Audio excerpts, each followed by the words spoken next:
А другой крупный праздник в России отмечают уже сегодня. Пожарных страны чествуют с их профессиональным праздником. Пожарной охране исполняется 370 лет, и она является одной из старейших служб страны и самой многочисленной в составе МЧС.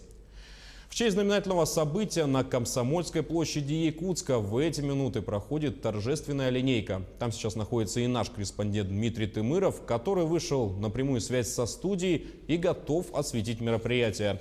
Дмитрий, здравствуй, тебе слово. Здравствуй, Василий. Вот в эти минуты здесь на торжественной части завершилось вручение благодарственных писем и памятных медалей отличившимся работникам и ветеранов службы, которые внесли свой неоценимый вклад в развитие пожарной службы. Далее уже в той части площади по программе здесь пройдет мастер-класс «Боевое развертывание», где специалисты пожарной службы покажут, как нужно реагировать в чрезвычайных ситуациях. И уже далее по программе здесь пройдет соревнование между подразделением по кроссфиту. Также здесь на площади идет ярмарка специализированной техники и оборудования.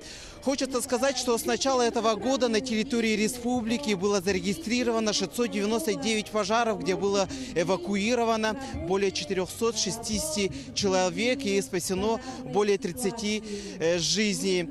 В целом, это заключительная часть торжественное мероприятие, посвященное 370-летию образования пожарной службы, которые прошли в течение прошлой недели на территории республики, в том числе столицы. Василий? Да, Дмитрий, спасибо. А я напомню, что на прямой связи со студией был наш корреспондент Дмитрий Тымыров.